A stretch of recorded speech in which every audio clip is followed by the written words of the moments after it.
I'm Penny Proud, I'm cute and I'm loud and I got it going on. I'm Penny Proud, I'm cute and I'm loud and I got it going on.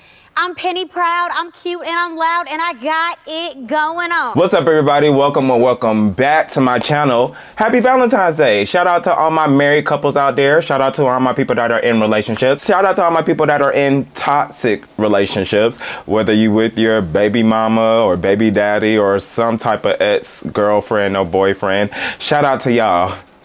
I hope you guys are having a wonderful Valentine's Day.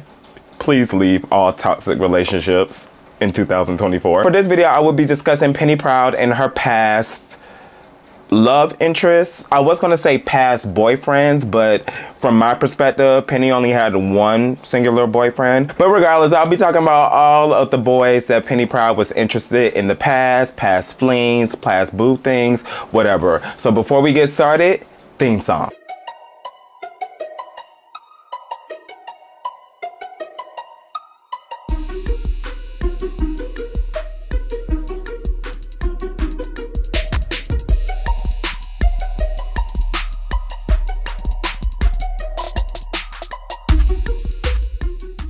First up is Omar. Now, it's really not that much to say about Omar because we didn't get any character development with Omar. Omar is playing the stereotypical role of the boy in school that is so popular for his talents in sports. He's a popular football player and he's a popular basketball player. And from the scenes that we get between Penny and Omar, Penny has always had an interest in Omar. You know, she's always flirting with him. And anytime that they are having a conversation, the conversation goes nowhere because Omar is just always laughing. Yeah, Penny, yeah. He has such a loud, weird, awkward laugh. I can't catch. I can't hit. But one of my main gripes with the writers of the original series, I really wanted to understand what made Penny be so attracted to Omar that every time his name would come up, the conversation is, oh, I want to talk with him. Oh, I want to go on a date with him. Oh, I want to get with him. Like, I'm trying to understand, why was Penny so attracted to Omar? I know for a fact that cutie Omar really likes you. The quarterback? Yes. All he does is talk about you. Isn't that right, La Cienega? Omar asked about you. For real? Would you like to dance? Sure, Omar! Omar's characterization in the series was very limited. The only thing we can say is this was a guy that Penny really liked, and the relationship didn't go anywhere. Now, here's my thing. If Omar and Penny were in an actual serious relationship, I don't think Penny would have been happy. I think Penny would have been a little bit aggravated with Omar because intellectually, Penny is like 10 steps ahead in terms of Omar. Again, because every time we see him, he's just laughing and acting like he's slow. What's up? Penny. Yeah. What's up? Penny. I think if Omar and Penny would have ended up together, it probably wouldn't have gone anywhere. So let's move on to the next person, 15 Cent. We were introduced to him in the Proud Family movie. How Penny and 15 Cent met is because 15 Cent is a very popular rap R&B artist, and he was holding auditions for girls to come dance in his music video. So at the audition, 15 Cent was in the audience, but Penny and her girls, Dejanay, Zoe, and La Cienega, they were getting into it with the dance instructor. So 15 Cent came on stage and was like, yo, chill. I like this girl. He even complimented Penny's hair and nicknamed her Pigtail. From that interaction, we can see that Penny is flattered by 15 Cent, not from the fame, not from the recognition, but just from the compliments and how he's treating her. So after the auditions, 15 is taking Penny Proud home and they're having a conversation, and Penny has all these preconceived notions about 15 Cent because again, he is a very popular music artist, and 15 Cent is just letting it be known like, listen, whatever you read about me in those magazines, those are not true. I'm really like this. And we can see Penny being more attracted to 15 Cent because he's not about the facade of everything that's carrying on and being a young black man in Hollywood. Like, he is a real, genuine, authentic soul. I've read every issue of Dreamy Teen magazine, and I know all about your little rap. The stuff in those magazines is all made up. It is? Yep. So what does Penny Proud do? She decides to jump in the pool and she gives 15 Cent a big, nasty, wet tongue kiss. The reason why I call this kiss nasty is because the windshield of the truck, it was fogging up. Because it was like, what's going down in this truck between Penny and 15 Cent? But clearly nothing, because when Oscar walked up and wiped off the fog from the windshield, he caught the two of them just kissing. Just kissing. Okay. Then 50 Cent's character history within the series, it was kind of cut short because at the end of the movie, he decides that he does not want to perform because they're at a concert, his concert. He offers the stage to LPDZ and they perform their music. But we don't see any more interaction between Penny Proud and 15 Cent. So it was just like, okay, they were just, I don't know, a fling for the first 20 minutes of the film. And that relationship, if you want to call it a relationship, it didn't go anywhere. So it was like, okay. Penny Proud shared a kiss with a multi-platinum music artist. On to the next. Okay, next, let's discuss Quack. Now, Quack is a very interesting character because Quack is not black. He is Asian. Now, I don't know if he's Korean. I don't know if he's Japanese. I don't know if he's Chinese, but we just know that he's Asian. What's crazy is how Penny and Quack's little relationship happened was because of a school play. They were playing Romeo and Juliet. Quack got the part of Romeo. Penny got the part of Juliet. And next thing you know, Penny and Quack, they become method actors. So they're practicing their lines at the kitchen table. And I guess the words that they are saying towards each other is sparking an attraction. I would thy bird. Sweet, so would I. Yet I should kill thee with much cherishing. Good night, good night. Parting is such sweet sorrow that I shall say good night till it be morrow. And next thing you know, they have to practice a kissing scene. Yo, this is the part we're supposed to kiss, Penny. I know. So they practice a little kissing scene. Oscar catches them. One thing about Oscar, he is very consistent about these boys being around his girl. He does not play any games. Penny! And then next thing you know, it is revealed that Quack is in an arrangement to be married. I'm engaged to be married.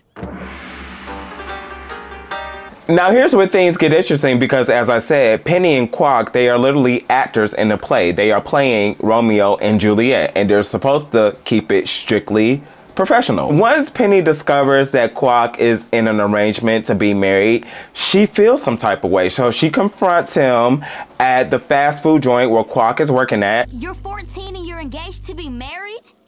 Engaged isn't really the right word. More like arranged. I like this scene because Quack is spitting mad game to Penny. He's like, don't worry about it, shawty. Here, after I leave work, let me go out and take you out for ice cream. Penny's not having it. She's like, I feel some type of way. You are destined to be married. I can't be with you. Oh, this is weird. Maybe. But the way we feel about each other isn't. Look, what do you say when I get off, I take you to Wizard's 3 flavors for ice cream? I'll buy you all 3 flavors, okay? Sorry, Quack. I don't date married men. And I'm like, whoa, whoa, whoa, whoa. Penny, that's not your man. Y'all are just playing Romeo and Juliet. When did you start claiming Quack as your boyfriend? Huh? After that scene, we really see that Penny real deal caught feelings for this guy. She is letting all of her frustrations out when she's talking to Dejanay. And then Romeo expects me to act like nothing's changed? The boy's practically married. So then Dejanay and Penny, they decide to go on an illegal excursion. They decide to camp outside Quack's house. They climb his window just to see this girl that Quack is going to marry. Then Penny, she becomes a little intimidated because the girl is beautiful. As Dejanay described her. Dang, homegirl got that Lucy Lou Jennifer Lopez thing going on. She's not pretty, she's fine. So on top of the layer of the boy that she is interested in getting married, her insecurity jumps out because now she realizes like, wow, this girl is like way more attractive and way more beautiful than I am. That's just what I'm assuming just based off of Penny's reaction. Wow, she's pretty. And it breaks her heart. Penny, are you all right?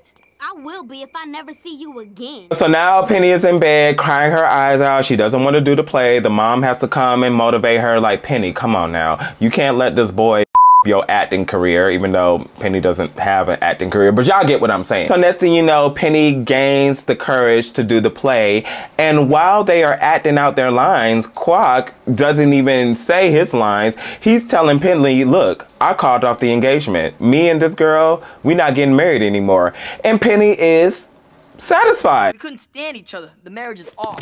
Oh, I'm sorry, Quack. I'm not. Me either. The whole storyline between Romeo and Juliet, Penny is pretty much satisfied that this boy has called off the engagement and that they are going to be together. So I thought. Now, Quack is another character that has a very short-lived history in the series because the next time we see him is in the Poetry Slam episode. He's given a poem and that's that. Him and Penny barely have any interaction. So it's just like, all right, writers of the original series, what's up? Like, why didn't y'all make Penny and Quack be an official couple, you know? They were boyfriend and girlfriend for that one episode, but then we never seen this guy again until the Poetry Slam episode, and he only had like a couple of lines.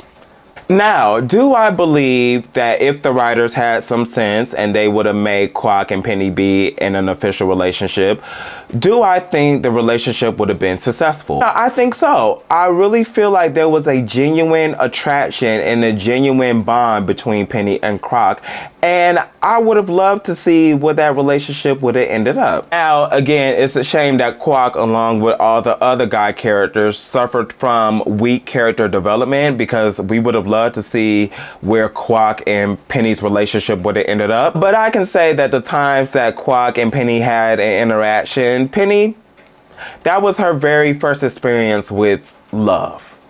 And them practicing that kiss together just pretty much amplified those feelings that she had towards this boy. So shout out to Quack. All right, the next boy is Carlos. Now, Carlos is a very interesting character because he's fat. Not only is he fat, he's big and fat, all right? He was the target for a lot of fat-phobic jokes in this episode, and I'm not gonna lie, a lot of them jokes was quite funny.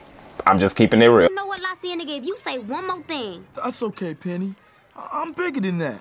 That you are. But the very interesting thing between Penny and Carlos is their origin story. Carlos and Penny were not supposed to be together.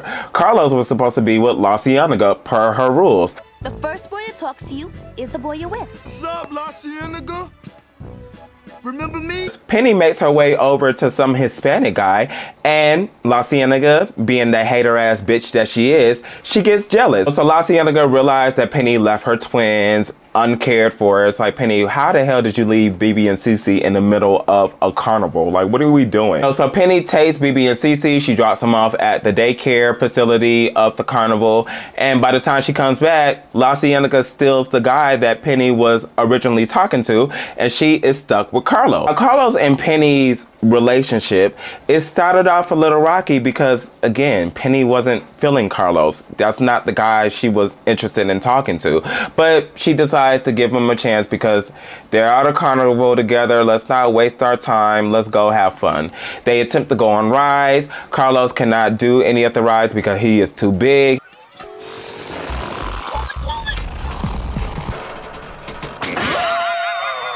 Penny being with Carlos at this carnival, she's not having fun because it seems like Carlos is like dead weight to her. She can't even do the various activities of the carnival because he's too big to do any of the rides.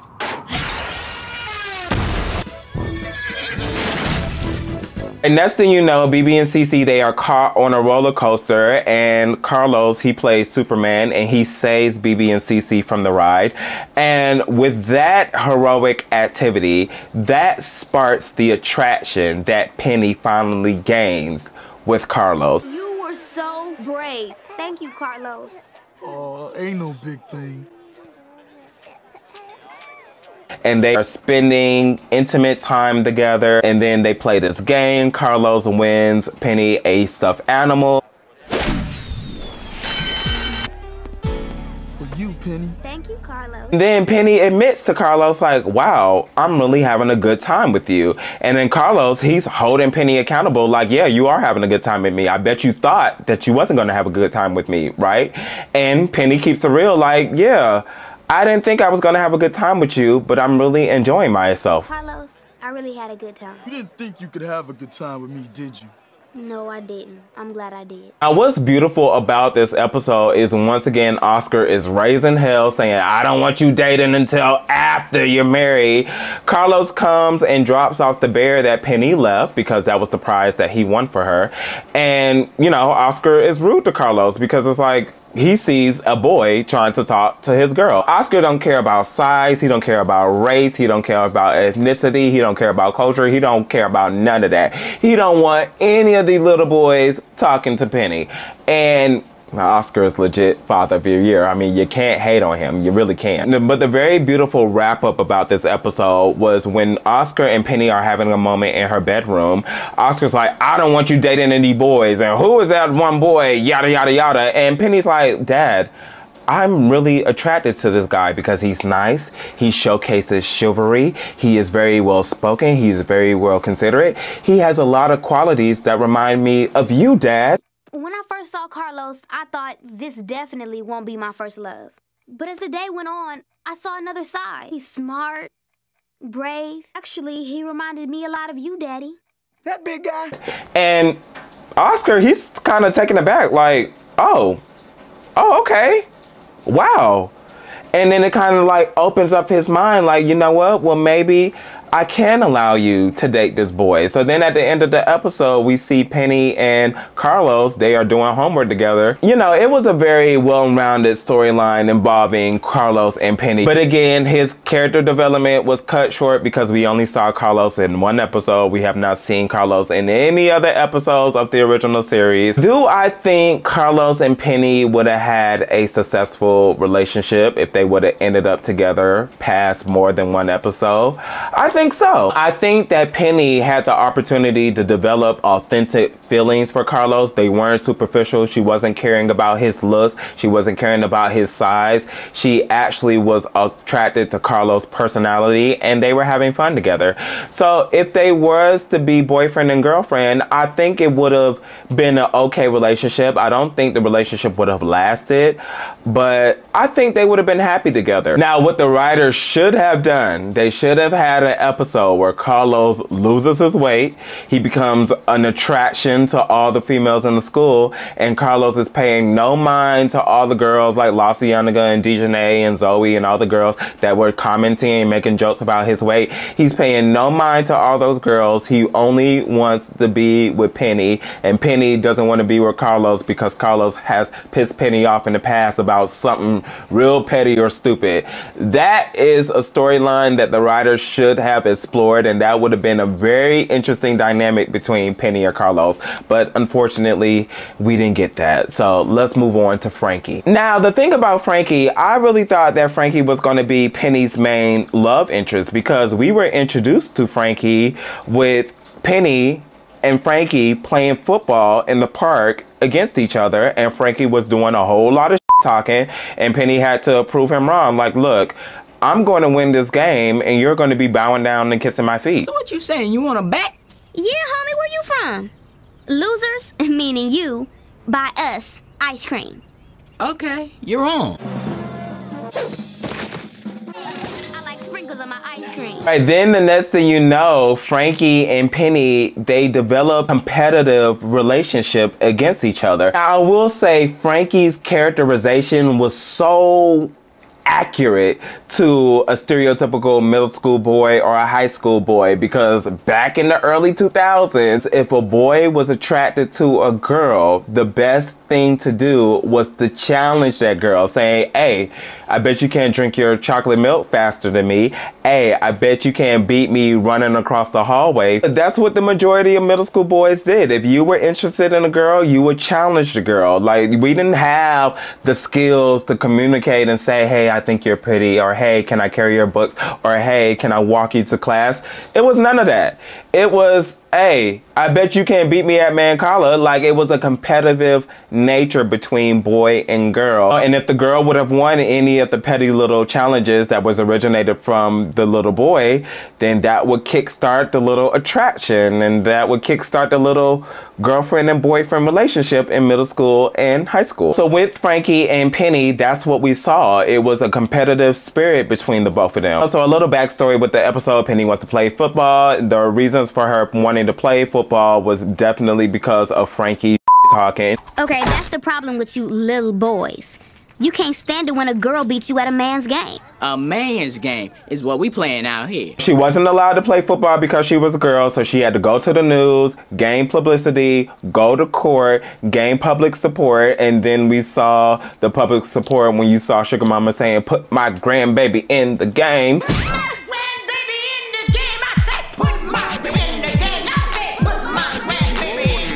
Oh, and with that being said, Penny and Frankie, they were playing together. They were playing football together, and they were almost getting ready to win the game, but they didn't win the game. But it didn't matter because Penny was the MVP of playing football. So then we see at the dance, like I just said, if a girl steps up and takes on the challenge that the boy initiates, and the girl actually does the challenge and wins the challenge, that's going to spark an attraction. I didn't want to take a teammate to the homecoming dance. Are you insulting me and asking me out at the same time? Well, I didn't really mean it that way. We see at the dance, Oscar and Penny are dancing with each other. Frankie walks up, asks Oscar, like, "Hey, can I dance with Penny?" Now, y'all know how Oscar get down. No dating until after you're married. You know, Oscar is consistent with it. But Oscar allows Frankie and Penny to have a moment, and we see that Frankie is actually attracted to Penny. I like to dance with you. I like to... My daddy's standing right behind you. Never mind. Next time we see Frankie is another competition-themed episode. Basically, Penny is at a karate class. Frankie is at another karate class. They are both competing against each other. And Penny, in the tournament, whoops Frankie's ass after he's talked all that. No way Frankie is losing to a girl.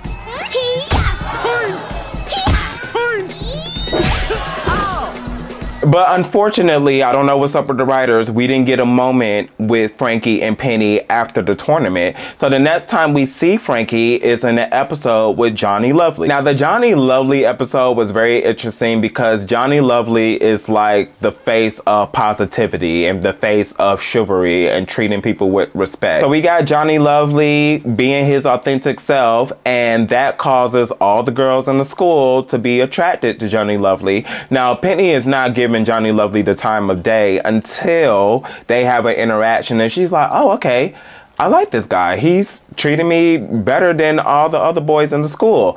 Then we see Frankie get jealous. Y'all know how this goes. If a guy is trying to come at a girl that you really attracted with, it's going to be a lot of jealousy. So I remember they was at the skating rink. Johnny Lovely was skating with all the girls. Frankie puts his foot out and he trips up all the girls and they fall on their asses.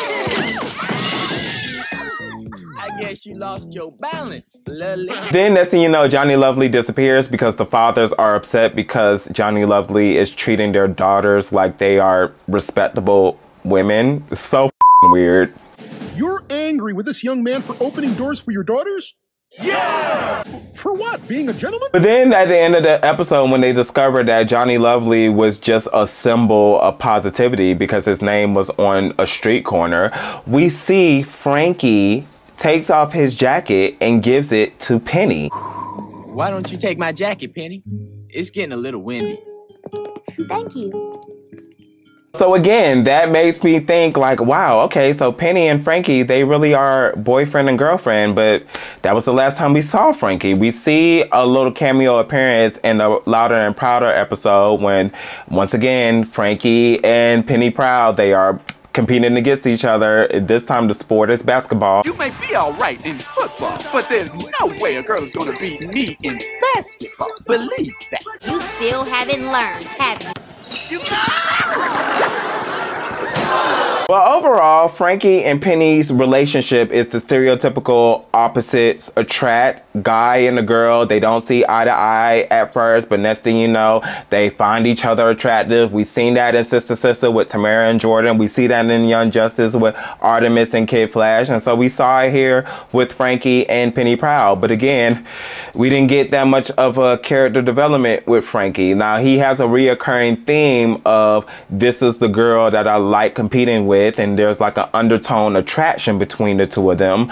But I can't call Frankie Penny's actual boyfriend because we needed to see more of them actually being together and interacting with intimacy and going on dates, and we didn't get that. Now, if Frankie and Penny were actual boyfriend and girlfriends, would the relationship been successful?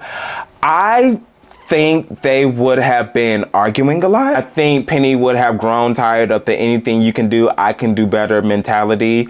So I don't think she would have been happy in the relationship. But who knows? Maybe the anything you can do, I can do better energy would have turned her on, and she would have fell vastly in love with Frankie.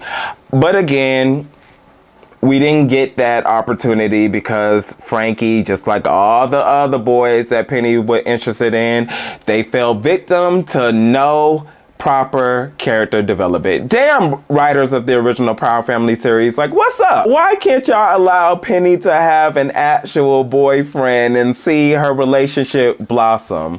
But with that being said, let's move on to the Proud Family Louder and Prouder. So in the recent Proud Family reboot, Proud Family Louder and Prouder, we are introduced to Kareem. I love Kareem. I really feel like Penny had to kiss a couple of frogs referring to Quack and 15 Cent just to get to Kareem.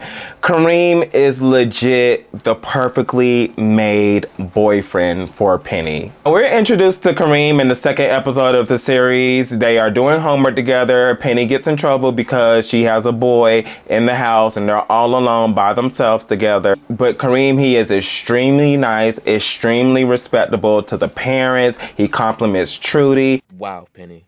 Your mother looks just like Dorothy Dandridge. But rules are made to be broken. He says yes, sir, and no, sirs to Oscar. Kareem Abdul-Jabbar Brown, sir. Pleasure to meet you. Oscar gains a mutual respect for Kareem. He likes this guy for Penny. So, Penny's boyfriend. What's your name, son? Stop it, Dad. He's not my boyfriend. He is your boyfriend. We had a ball. Tell him, Kareem. We sure did. Now, one thing I really like about Kareem is he is not afraid to hold Penny accountable. Like in this same episode, she does not want to play basketball. And so he's like, well, listen, if you don't want to play basketball, then you don't have to play basketball. You got to do what makes you happy instead of trying to impress other people. I'm not doing basketball anymore. Ah, so you finally took your own advice. Or in the college episode when Penny's just out partying, she's failing her test, she's missing class, she's always late, she's sleeping in class, and Kareem pulls her to the side like, yo, this isn't you. Like, Penny, you're about your responsibilities. Why are you acting this way? Penny, what are you even doing? This isn't even like you. Partying all night, sleeping through class, getting Fs. Unlike all the other boys that Penny has dealt with in the past, Kareem actually has character development. Kareem is actually seen in more than one episode. It is established that Kareem and Penny are actual boyfriend and girlfriend, and I love that for her. One of the main things that sealed the deal for me with Kareem was when La Cienega, her hoe ass, tried to push up on Kareem and tried to steal Kareem away from Penny, and he let it be known like, look, I ain't rocking with you, I'm walking with Penny. Penny, I don't have any other plans but to be with you. Wait, we're coming with you. Kareem is legit the best boyfriend for Penny. I love them together. One of the sweetest moments between them two is when Kareem is delivering pizza to Penny's princess party, and he actually eats the pizza so it can be a heart-shaped crust. Kareem? Hey, Penny. I mean, Princess Tiana. You look stunning. Thank you. I may not be a celebrity, but I was hoping I could be your Prince Naveen and take you to the Valentine's Day dance. Oh, heart-shaped pizza. Of course I'll go with you, Kareem. Oh, I mean, Prince Naveen. But Kareem is so sweet, so considerate. Family approves of him, her friends approve of him, but most importantly, Penny approves of Kareem. I don't have anything negative to say about Kareem. He's literally just the best all around. Now, what I would say about Penny, that one little episode where that actor boy, I think his name was Noah, he came up into the school and all the girls was just so attracted to him. And then they all felt some type of way because it was revealed by Maya, not by him, but by Maya, that he only likes white girls and he was attracted to Zoe and Dejanay and Penny. They were in their feelings. And I'm like, Penny and Dejanay, especially you, Penny, why are you in your feelings? You got a boyfriend. You got a boyfriend. So why do you give a damn about this boy being attracted to Zoe? And Dejanay, you have a boyfriend as well. Why do you give a damn about this boy being attracted to Zoe?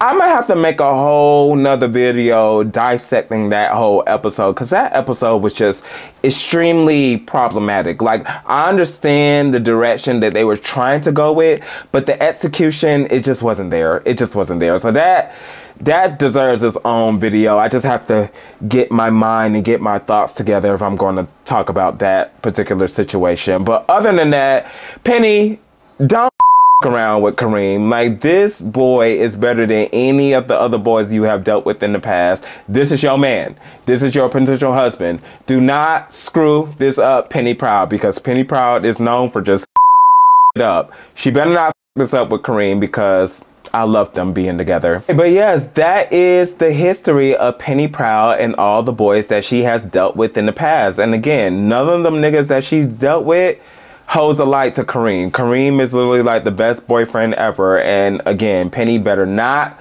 screw this up. We want Penny and Kareem to be together forever. Writers of the Proud Family, Louder and Prouder, don't break this relationship up. Don't do it. Don't do it. If you do it, I'm gonna be so pissed off. I wonder when they're gonna announce the new season, because I'm not gonna lie, I've been enjoying Proud Family, Louder and Prouder. Of course, it's not a perfect show. Of course, people have their criticisms about the reboot, but I enjoyed it. And one of the main reasons why I enjoyed it is because of Penny and Kareem being together. It's just the best thing ever. I appreciate you guys for making it all the way to the end of this video. Make sure you like, comment, and subscribe. And keep up with me on Twitter, Instagram, and TikTok. The links are in the description box below. And I will see you on the next episode.